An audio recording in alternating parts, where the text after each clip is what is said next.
Fala galera, para quem não nos conhece ainda, eu sou o Lucas. Eu sou o Bruno. E hoje nós estamos aqui no canal Visão do Reino para dar continuidade ao nosso projeto Edificando Fundamentos, não é, Bruno? Isso. E no vídeo anterior, se você não assistiu ainda, vai aparecer um card aqui em cima para você assistir. A gente falou sobre a chamada de Abraão. E hoje nós vamos dar continuidade a essa chamada. E no vídeo anterior a gente falou sobre Abraão estar no meio do Egito, né? Ter que descer. E continuando a história, ele volta do Egito. E num determinado momento, em Gênesis capítulo 14, ele precisa salvar Ló, que é pego por alguns reis durante uma guerra. Ele acaba sendo levado junto como espólio da guerra. E Abraão vence essa guerra e traz Ló de volta. E aí ele tem um encontro com o rei Melquisedeque. Você pode falar sobre isso? Sim. Quero ler um texto, está em Gênesis 14, versículo 18 e 19, que diz assim: Então Melquisedeque, rei de Salém, e sacerdote do Deus Altíssimo, trouxe pão e vinho, e abençoou Abraão, dizendo: Bendito seja Abraão, pelo Deus Altíssimo, Criador dos céus e da terra. Vou ler o vinho. E bendito seja o Deus Altíssimo, que entregou os seus inimigos em suas mãos. E Abraão lhe deu o dízimo de tudo. Interessante que nesse encontro, Lucas, de Abraão com Melquisedeque trouxe pão e vinho. Pão e vinho significa comunhão. E depois que Abraão vence a guerra, ele tem uma comunhão com Melquisedeque. Só que é interessante que nós lemos o final do versículo 20, que disse que Abraão deu dízimo. Ou seja, o dízimo é uma gratidão e fidelidade. Quando Melquisedeque representou a comunhão com Abraão representou um ato de gratidão, porque nós só conseguimos ter gratidão e ser grato quando nós temos comunhão. Você vê no texto que Abraão não foi forçado a nada. Quando ele entendeu a comunhão que ele estava tendo, ele foi grato.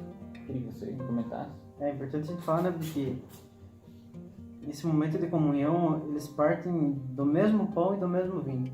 O pão que Melquisedeque comia, ele iria comer. Ou seja, a partir do momento que eles comem do mesmo pão e do mesmo vinho, eles se tornam a mesma pessoa, não é de comunhão, né? E Abraão, ele entende o princípio, como você falou, né? Porque o dízimo não é um mandamento bíblico, mas ele é um princípio. E é um princípio que a gente deve obedecer. E seria isso.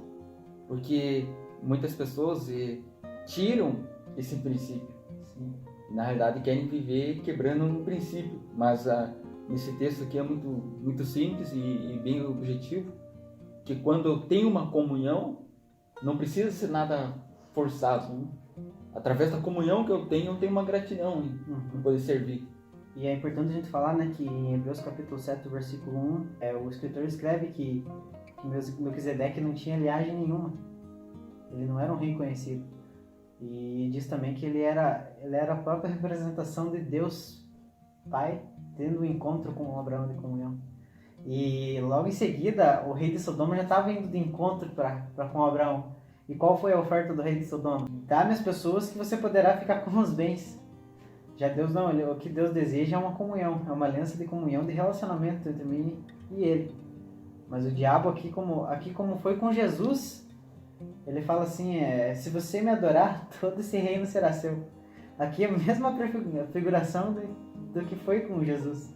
O diabo oferece os bens em troca de vidas. Porque se a gente analisar o que tem prendido as pessoas, elas têm vivenciado em troca de alguns bens, mas automaticamente eles estão se afastando de Deus, porque Deus ele não trabalha nessa visão. Sim. Deus ele trabalha na comunhão. E é claro que quando nós temos uma comunhão e uma fidelidade, Deus nos faz viver algo que muitas das vezes nós nunca imaginamos viver. Sim, e aqui agora, mais adiante, passado um pouco os acontecimentos, no capítulo 15, a gente vê que Deus aparece em visão a Abraão. E Deus fala assim no versículo 1 do capítulo 15, a parte B: Não temas, Abraão, eu sou o teu escudo e o teu galardão. Ou seja, o desejo de Deus não era prometer bens aqui para Abraão, não era prometer primeiro prometer a terra, primeiro prometer aqui o terreno, Mas o desejo de Deus era primeiro se dar a Abraão, da mesma forma que Abraão se desse a Deus. Ou seja, a partir daquele momento, eu sou teu escudo.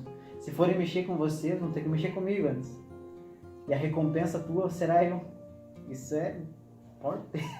Porque se você for analisar o texto, é uma aliança de segurança. Abraão, você vai sair, mas eu vou com você. Você vai caminhar, mas eu vou estar caminhando com você. Os inimigos podem vir, mas eu estou na tua frente. E como você falou, antes de tocar, alguém querer tocar em você, ele precisa tocar em mim. Nós precisamos, como igreja, entender que nós vivemos em uma segurança que é o próprio Deus. E Deus ele vai se revelar a Abraão e falando, olha, você vai ter uma segurança, uma proteção, você pode ir tranquilo, você só descansa na promessa.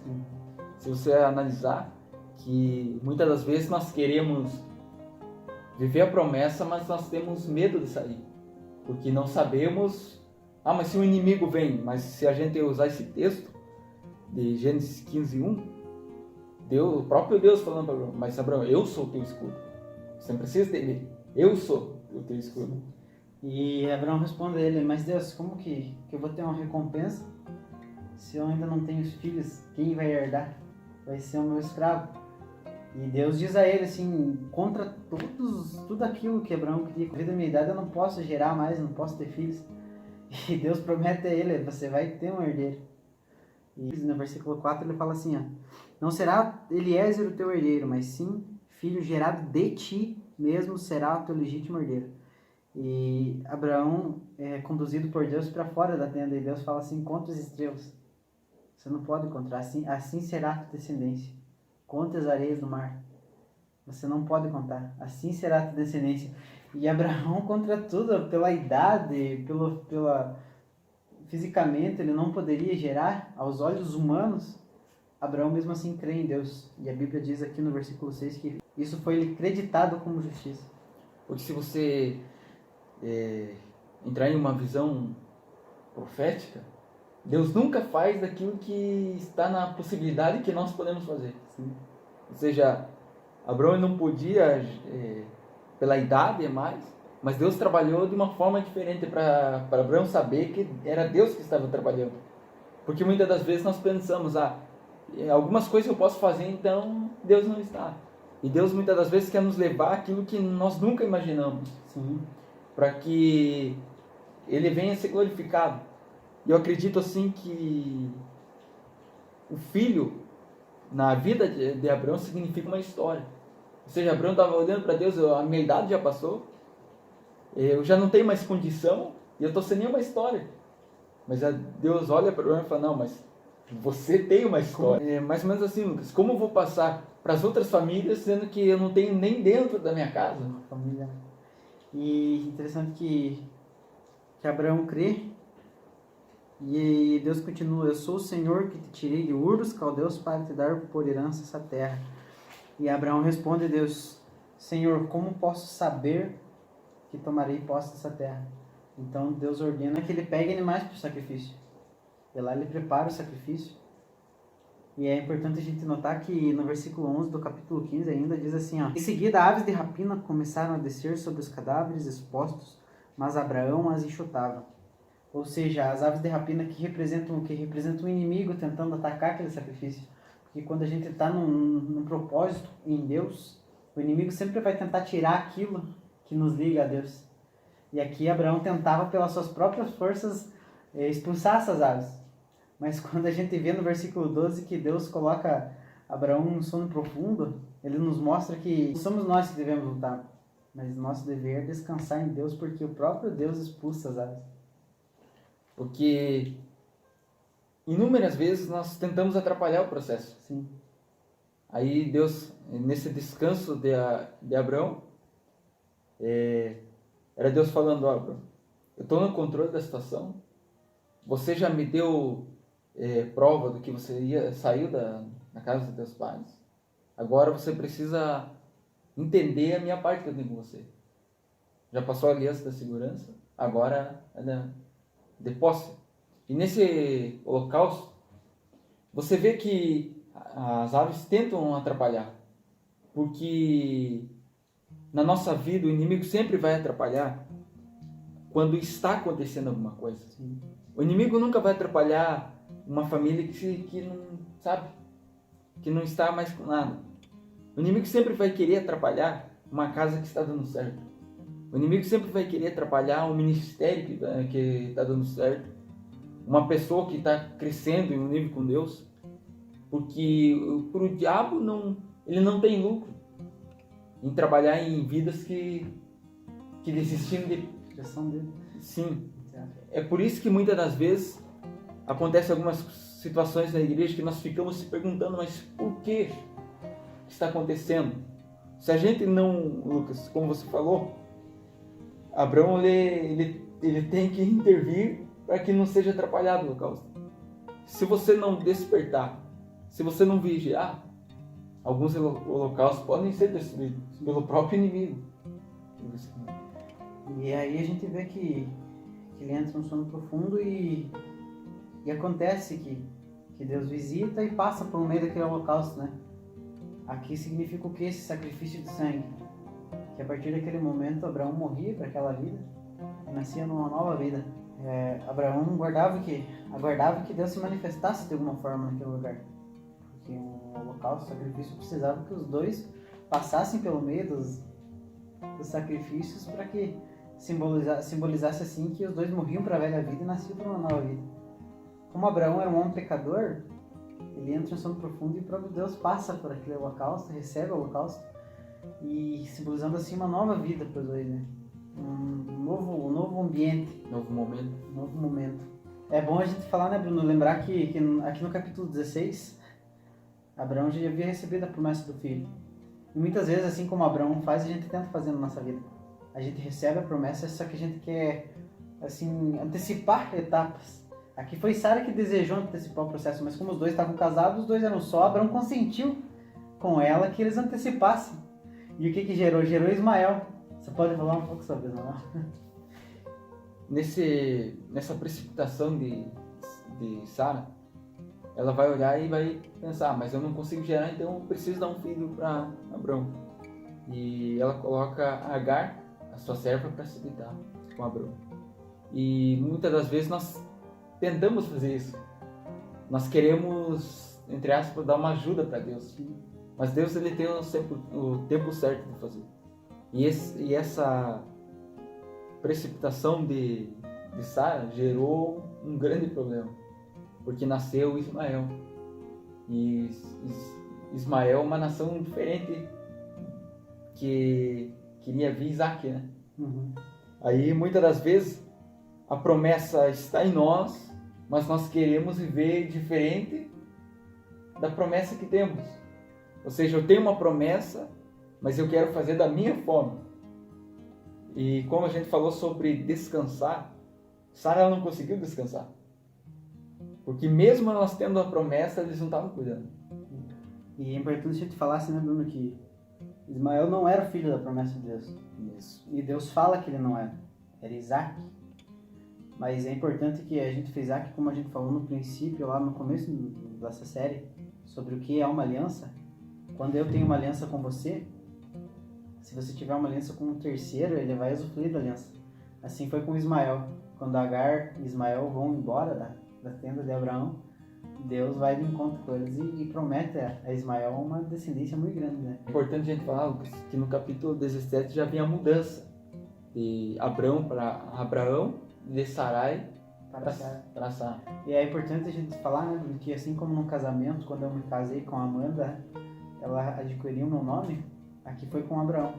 Para nós a letra A, um A mais um A menos não faz tanta diferença no nosso português. Mas no hebraico, a letra que foi inserida no nome de Abraão para Abraão representa fôlego de vida, quer dizer. Ou seja, Deus colocava vida neles. Mesmo depois de velho, aos olhos humanos não podendo gerar, Deus colocava vida neles. E o nome de Deus estava em Abraão e em Sara. Interessante que você falou que sobre vida, porque eles tinham uma promessa ainda. Sim. E muitas vezes a gente fala, ninguém morre sem que a promessa não se cumpra. Porque o capítulo 18, versículo de número 10 diz assim: Então disse o Senhor: Voltarei a você na primavera e Sara, sua mulher, terá um filho. Aí nós já vemos que Deus está falando novamente o que falou no capítulo 15 sobre o nascimento de Isaac. Sim, e é bom a gente frisar que Sara, ao receber essa notícia, ela ri por dentro dela, não acreditando que seria possível. E Deus vem no interior dela e fala: por que você está rindo? E ela responde: não, eu não ri. E Deus fala: você riu sim, mas daqui dentro de 1 ano você terá um filho. E é importante a gente falar que o nome Isaac significa riso. Quando Sara riu de incredulidade, Deus colocou um filho nela, cujo nome é Isaac, significa riso. É o riso de Deus sobre a vitória, sobre a incredulidade dela. Porque, como a gente falou no início, sobre uma história. Ou seja, Abraão estava angustiado, cansado por não ter um filho. Aí Deus estava dando Isaac para falar: olha, Abraão, estou colocando uma história dentro de você. E se a gente analisar, muitas das vezes, a gente fica triste, angustiado, porque não vê acontecendo, mas no tempo certo, se a gente esperar em Deus, vai acontecer com o seu projeto. E Isaac cresce, né, Bruno? Isaac cresce, e Deus e Abraão continuam naquele relacionamento entre os dois. E chega uma etapa em que Deus aparece numa noite, Abraão em visão. E Deus fala para Abraão aqui no capítulo 22, versículo 2, assim, ó: Toma teu filho Isaac, teu único filho, a quem muito amas. Aqui a gente já vê uma analogia da João 3,16, em que Deus dá o único filho, aquele que ele muito amava, por amor a nós, para que a gente não pereça, mas venha ter vida eterna. Aqui Deus pede o único filho, aquele que ele muito amava, por amor a quem? Por amor a Deus. Aqui Deus queria provar o amor de Abraão, a fidelidade de Abraão a Deus. E é importante a gente frisar, Bruno, que em muitos filmes, muitos desenhos por aí, a gente vê que quando Deus pede Isaac para Abraão, nos desenhos, nos filminhos, Abraão chora e reclama. Mas a Bíblia não fala que ele reclama. A Bíblia poderia ter muito bem falado, porque a Bíblia fala que ele mentiu. Ela muito bem poderia ter falado que ele murmurou aqui ao pedido de Deus. Mas a Bíblia fala aqui no versículo 3 já, que logo bem cedo levantou-se Abraão e tomou o jumento e consigo seus 2 servos e seu amado filho Isaac. E é importante a gente falar que Isaac mesmo, figurando Jesus, o que Jesus faria no futuro, Isaac mesmo levou sobre suas costas a madeira que queimaria para o holocausto. É interessante a gente analisar que Isaac, quando eles estão subindo para o holocausto, no capítulo 22, versículo 7 diz assim: Isaac disse a seu pai Abraão: Meu pai? Sim, meu filho, respondeu Abraão. Isaac perguntou: As brasas e a lenha estão aqui, mas onde está o cordeiro para o holocausto? É uma pergunta. Nós ficamos analisando. Abraão amava Isaac, seu único filho, mas mesmo assim não. Se o Senhor está pedindo, eu entrego. Tem um versículo que Jesus disse, eu estava lendo agora há pouco, diz assim: se alguém ama seu pai ou sua mãe mais do que a mim, não é digno de mim. Se alguém ama seu filho ou sua filha mais do que a mim, não é digno de mim. Aí você vê que Abraão está dando uma prova de fidelidade. Nós vemos aqui em Gênesis 22, 7, Isaac disse a seu pai Abraão: Meu pai? Sim, meu filho, respondeu Abraão. Isaac perguntou: As brasas e a lenha estão aqui, mas onde está o cordeiro para o holocausto? É uma pergunta. E nós vemos que Abraão amava Isaac, mas Isaac está perguntando: está tudo preparado aqui, mas cadê o cordeiro? E na realidade Deus estava pedindo Isaac, mas naquele momento foi uma prova de fidelidade de Abraão. Mesmo em um tempo ele estando desacreditado, mas agora ele está, daí veio Isaac, ele está com a promessa ali, mas mesmo assim ele está pedindo para ele colocar. Porque muitas das vezes se entregar aquilo que é fácil, todo mundo entrega. Mas entregar aquilo que eu amo, entregar aquilo que eu estou concentrado, muitas das vezes é difícil. Porque o Evangelho tem muito mais a ver com morrer do que viver. Em outras palavras, tem muito mais a ver com renúncia do que com me dá. Na realidade isso tem muito a ver assim com eu entregar para Deus. Eu deixar aquilo que é meu, era Abraão falando, ó Senhor, eu amo Isaac, ele é meu único filho, mas eu ainda estou entregando. Eu estou colocando no altar. E na realidade, muitas das vezes nós ficamos pensando, e Deus pede alguma coisa e nós ficamos, mas é meu único, o que eu vou fazer? Não, mas é isso que Deus quer. E Abraão foi obediente, mesmo sendo obediente, Abraão cria que Deus proveria. Quando Isaac mesmo pergunta para Abraão, Abraão responde, Deus proverá, cordeiro. E aqui Abraão já é um profeta, ele já profetiza acerca do cordeiro de Deus que tira o pecado do mundo, que era o próprio Jesus, que lá na frente morreria por nós. Aqui Abraão age de uma maneira profética, falando que Deus proverá o cordeiro. É interessante analisar que Isaac aqui tipificou Cristo lá na cruz. Sim. O cordeiro aqui era Isaac, Sim. mas Deus não permitiu, mas lá na cruz não teve. Abraão, que ele amava e teve que entregar, mas não foi sacrificado Isaac. Mas lá na cruz, mesmo Deus amando seu filho, ele teve que entregar no lugar da igreja. Sim, é verdade. E nós ficamos por aqui. Espero que você tenha gostado desse vídeo. Não deixe de comentar, deixar o seu like, compartilhe com seus amigos. Que Deus abençoe a sua vida. Na próxima semana estaremos aqui novamente falando sobre a aliança mosaica, dando início a ela, né, Bruno? Isso. Até a próxima. Deus abençoe. Deus te abençoe.